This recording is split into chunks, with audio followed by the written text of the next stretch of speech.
Good morning, everyone. Welcome to the weekly meeting.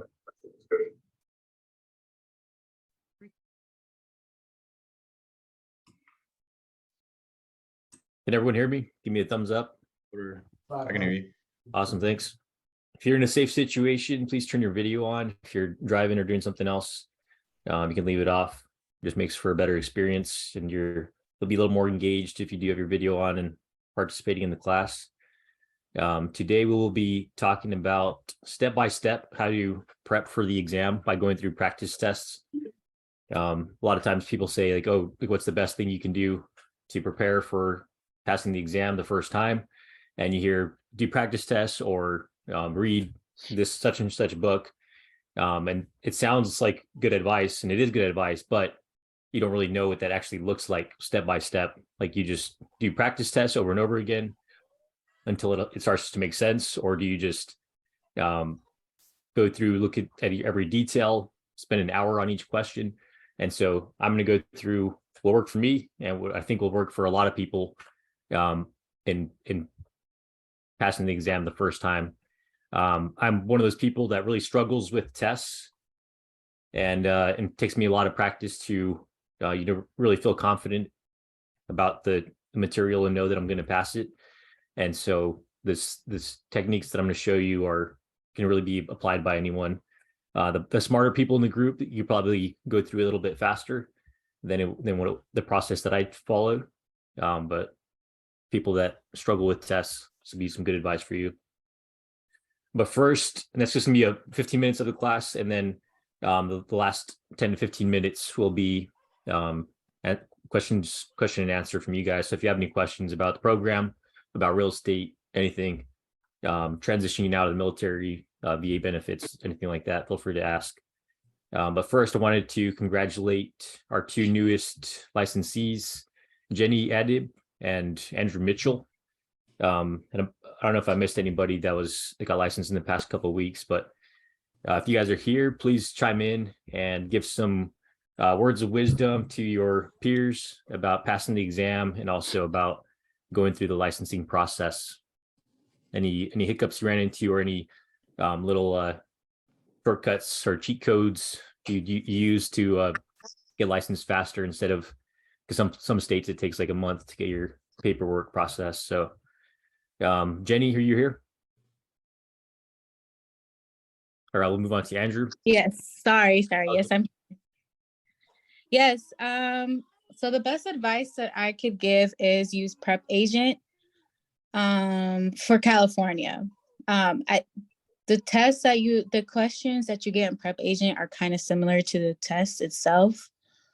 And also, if you're in California, it is a long processing time. So even if you're not feeling confident that you're ready, just submit your stuff anyway. And then just keep using Prep Agent until it's your time. Because I submitted my stuff at the end of January, and I didn't get to take my test till April. So it might be different now, I don't know, but that's just my experience.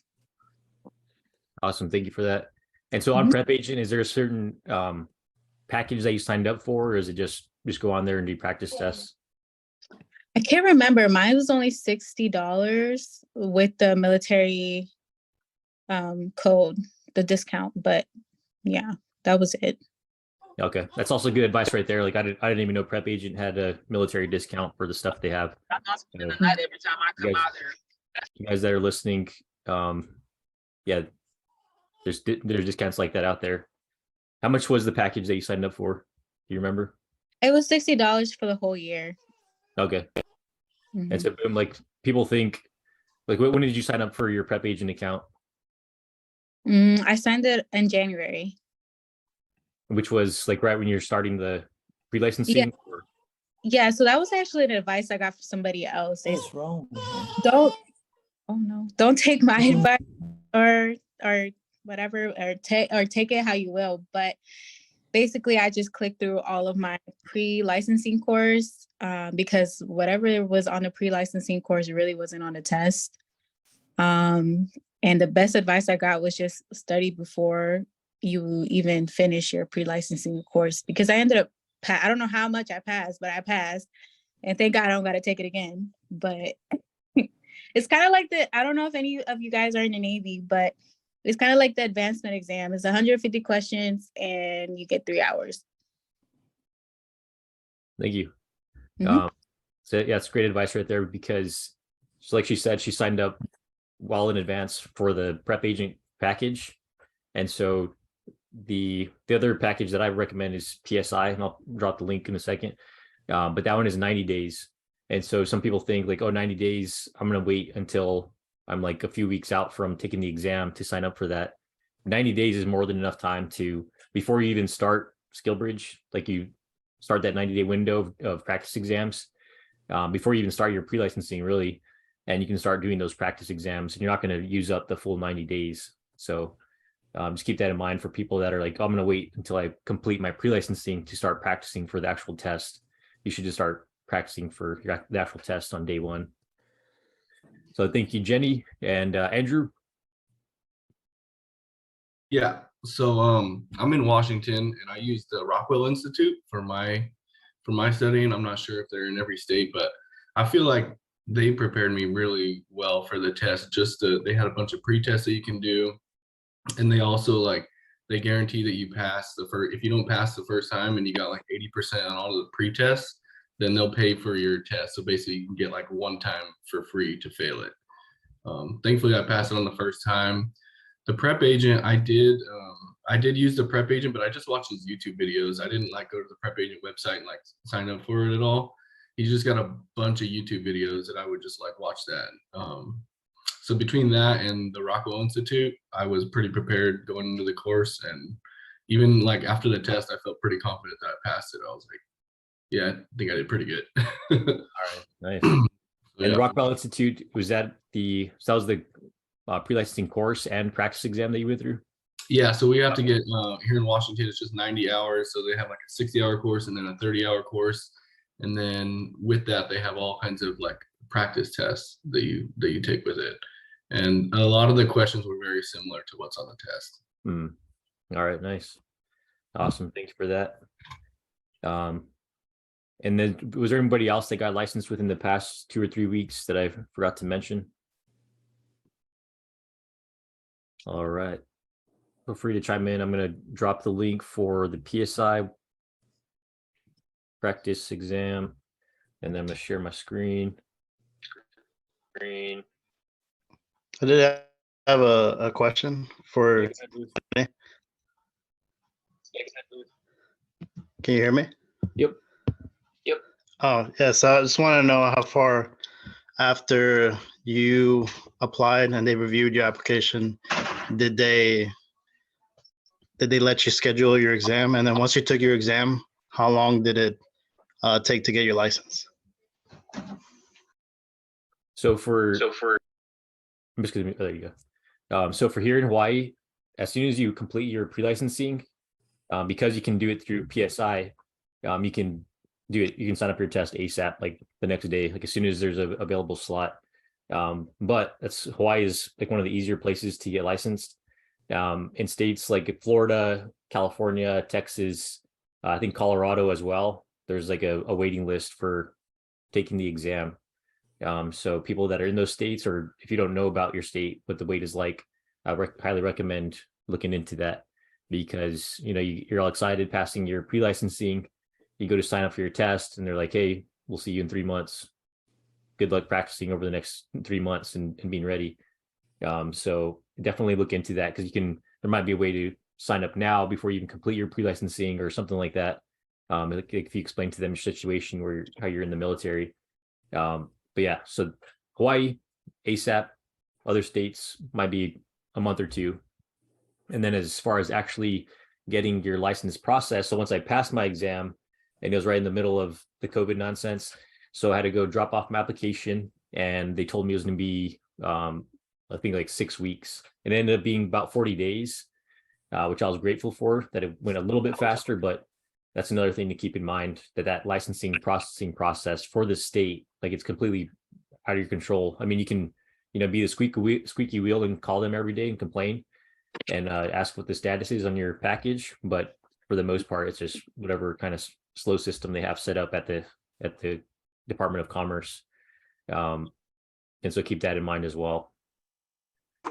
Anyone have words of wisdom on their particular state of like how it took really long and they were able to find a way around it, or just that it took long in general?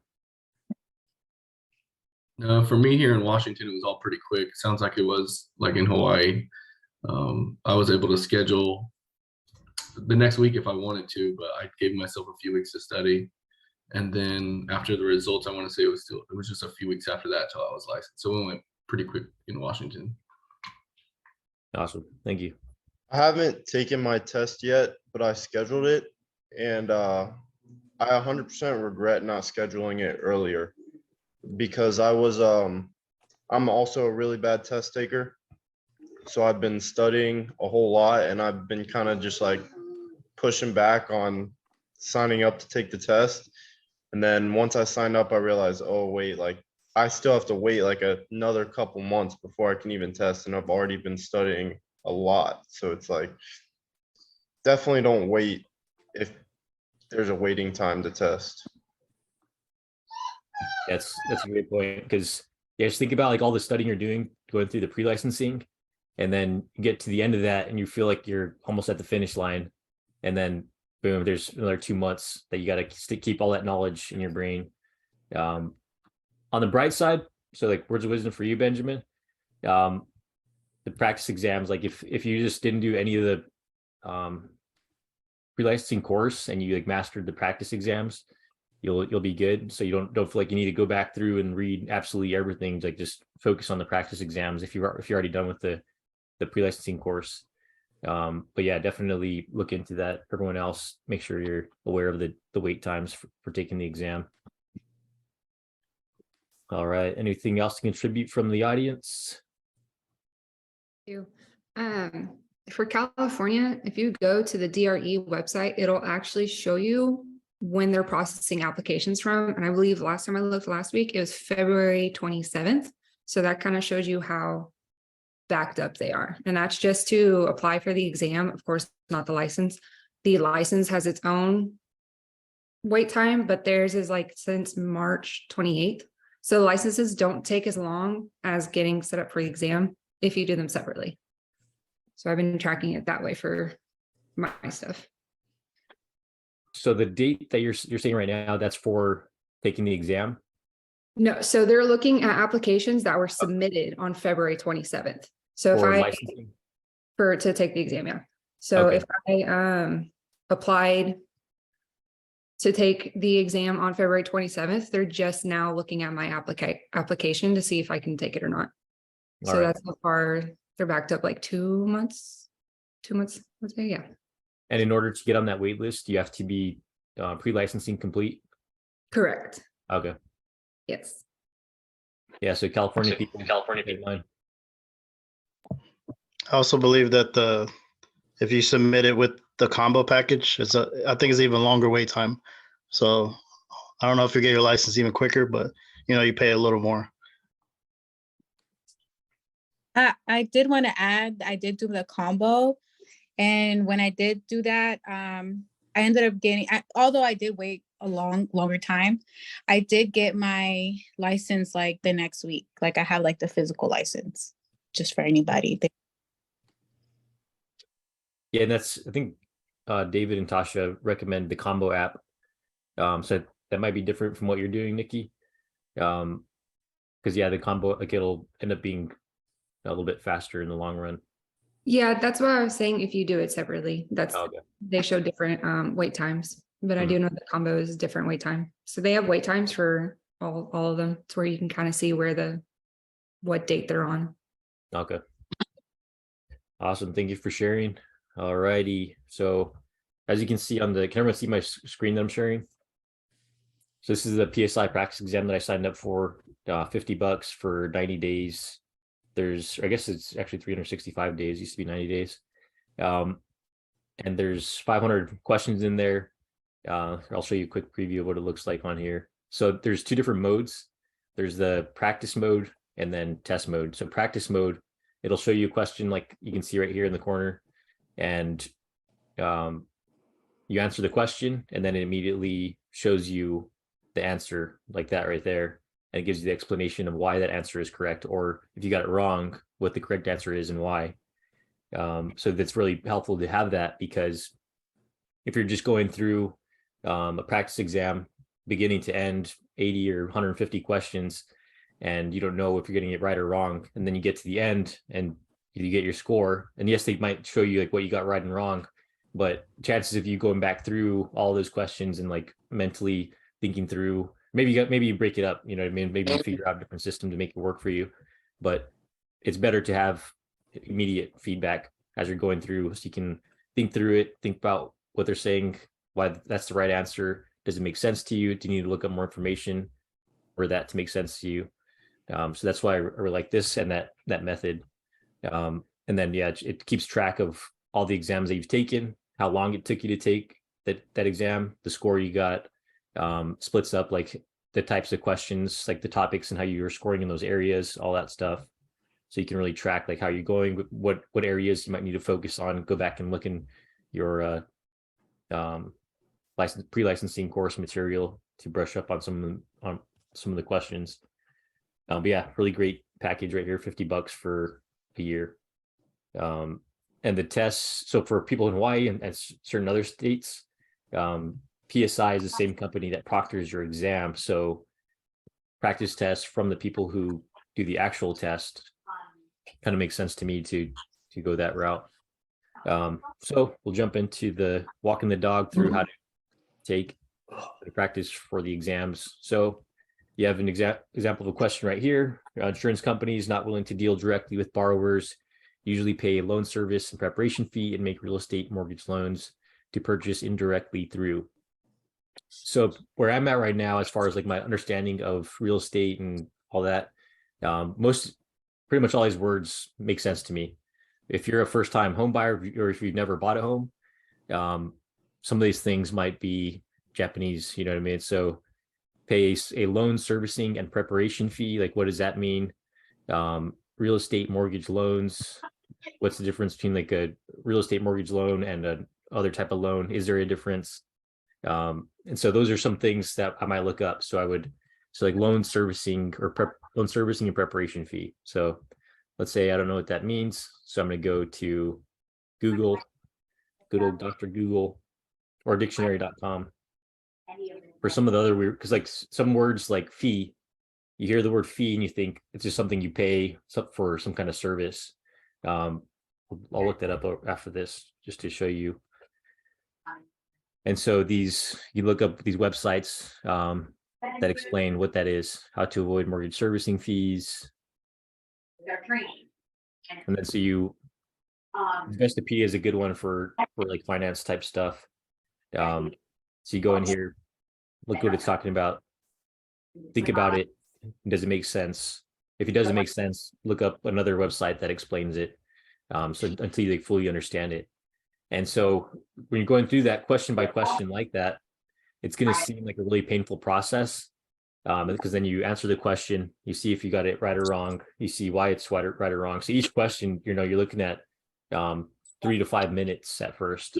And so when you're thinking you have 3 hours to complete 80 or 150 questions, whatever it is, it seems like unreasonable to think you're going to have enough time to get that thing done within the time allotted. But as you go through, that first iteration of going through the 80 question exam, it's going to take you like 6 or 8 hours. You might want to split it up over the course of the day, take some breaks here and there. But that second time, it's going to be 6 hours. The third time, 5 hours. Fourth time, 2 hours. And before you know it, you're going to be whizzing through the tests. And then once you feel like pretty confident in the practice mode, if you sign up for the PSI or whatever platform you're using, if it has that option, then you move on to the full-on test mode. Because then at that point, you're able to go through all the questions pretty quickly, and then you'll still have enough mental energy to go back and verify and think through all the questions you got wrong and take a mental note on why those things were wrong. But yes, this technique of reading through it, making sure you understand all the different concepts they're referring to in the question, and then looking up words that you don't understand. My favorite one to look at is fee. So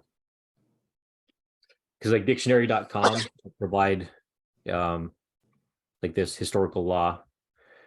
It'll provide the origin of the word. So according to dictionary.com, a payment made to a professional person or professional or public body in exchange for advice or services. And then historical law, an estate of land, especially one held on conditional or of feudal service. So very different definitions right there. And so if you're new to real estate, you hear fee and you think definition one. And so when the question is asking, like, how do you transfer the fee? And you're just like, what do you mean? How do you transfer the amount that's owed for the service completed? It just doesn't make sense. And so if you're going through and memorizing the answer based off of like not actually understanding the concept, then you're kind of setting yourself up for failure for the exam. But if you go through and you look through the definitions and then you understand, okay, so it's saying, how do you transfer the estate of land? When it says fee, it means the estate of land, not price of a service. Then it's going to make a lot more sense. And yes, it's at first painful process going through, looking through all those details, but in the long run, it's going to pay off when you pass the exam on the first try. Any questions on that? All right. Another thing that I do or did was as I'm going through, and like I said, the PSI site keeps track of your scores and stuff. But I just like physically write it down on a piece of paper, how many, or like my time, and then I try to beat it that next time. Just make a game out of it to kind of make it fun. Because if you're just, just nonstop powering through them and you're not able to see any kind of progress and you just continually feel like you're lost, then you're just gonna be like, all right, I'm gonna go to the beach or surf through social media for a couple hours, and then I'll spend another 30 minutes studying. But yeah, that's basically walking the dog through. And so you do that every single question all the way through the practice mode, and then you do it over and over again until you're moving through the exam pretty quickly. On the PSI exam, I did it until I was able to knock out the whole exam in under 50 minutes. So they allot you, I think, 3 hours. And so I just did it over and over again until I was at that 50-minute mark and passing the exam. So don't just try to click through it as fast as you can, like actually get a good score, a passing score. All right. Any questions on that? Anything to add from anybody? All right. Any questions in general about real estate, getting started, transitioning out of the military, anything like that? Zor, I do have a question for you. How did you set up your LLC, your business? Did you set up your LLC in Hawaii? Or if you did it as LLC or sole proprietorship? So I'm just now starting to do that, actually.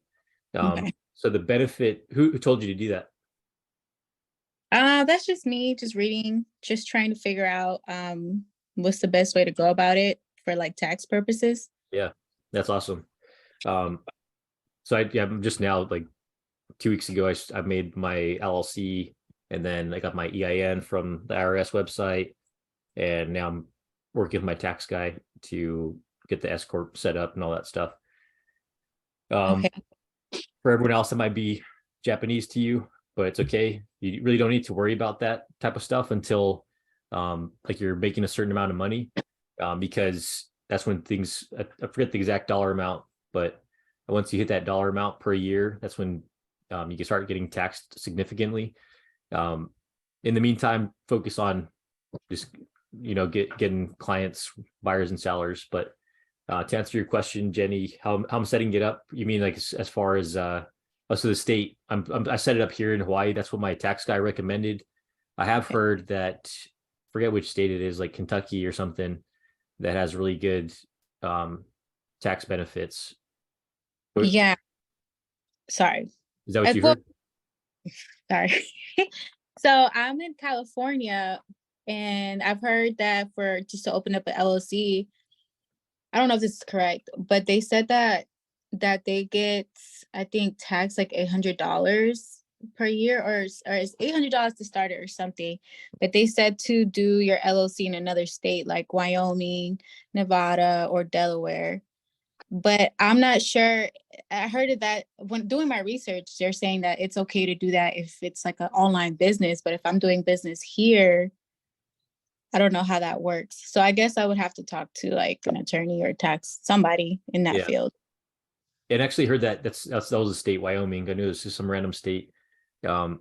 Yes, like because of their tax law there, things are a lot better to do that. I'm sure if you talk to a tax expert, they can explain to you like why and how you could do that. Because like once you create your S corp, you can then create another LLC under it, and there's like all kinds of tax sheltering craziness that really is really beneficial to understand. And if you have the time, the bandwidth to do it, I highly recommend it, or hiring an expert to do it for you that you trust. Yeah. Okay. Well, I need to thank look at that myself. you. Thank you. Thank you for asking that question. Any other questions?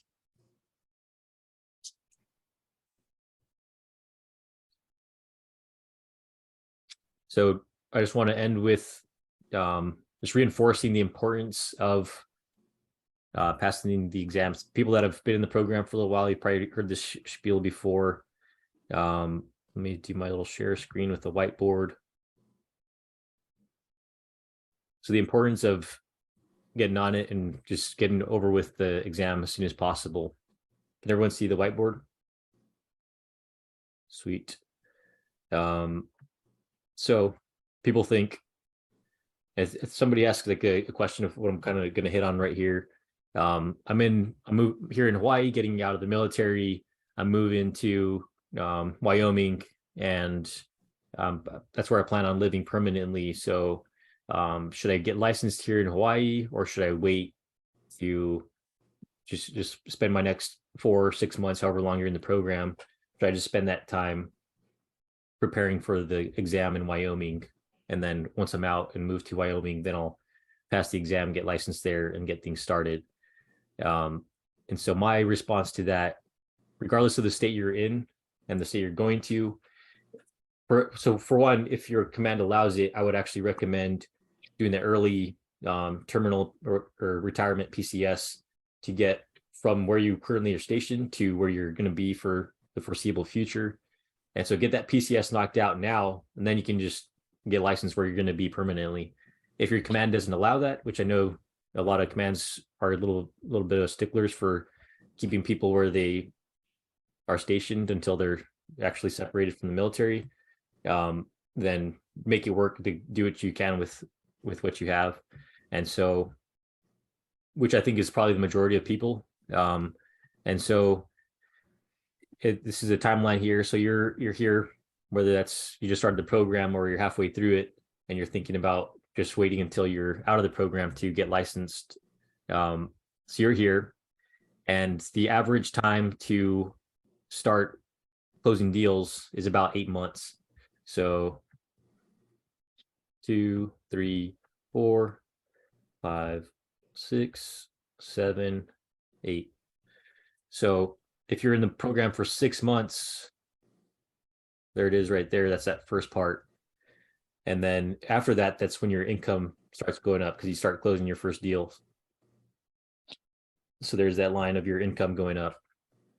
If you wait to start this process to get licensed and start closing deals, or start working towards closing deals until the end of the program, that bumps you over here.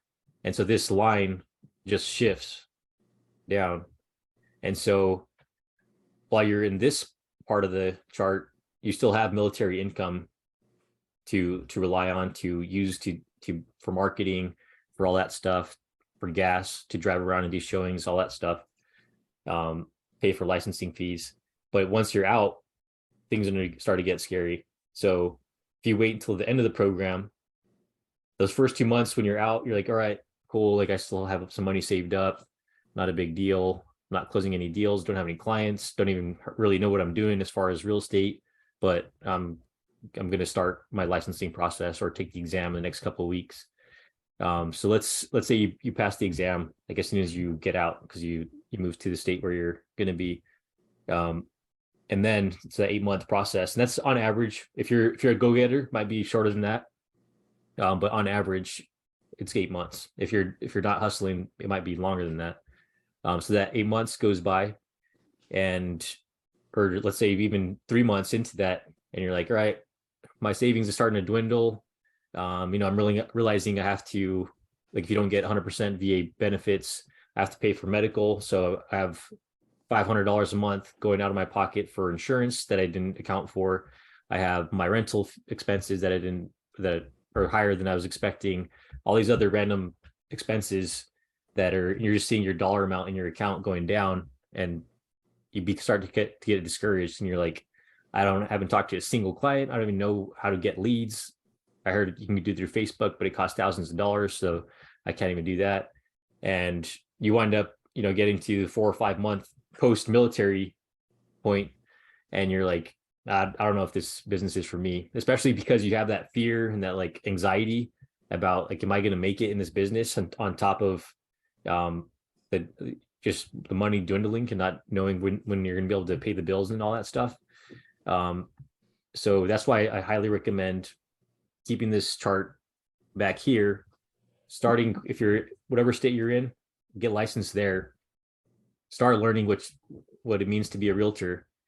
And then, so when you move, it might be, a month to figure out the differences in the state you're in, get to know the neighborhoods and all that. But this upward slope is still going to start. It's going to start like back here at that month after you move, instead of way down here a year after you move and you've depleted all your savings. You're living off credit cards. You know what I mean? Like, if you have a wife and kids, it's getting stressed. You're getting stressed out about all the expenses that come with that. So that's my little spiel on that. Anyone have any questions on that?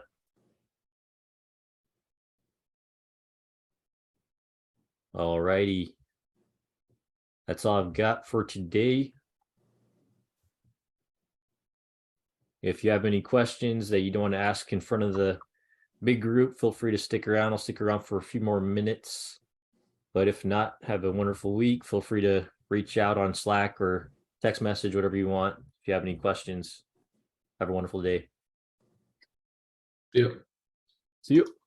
Have a good day.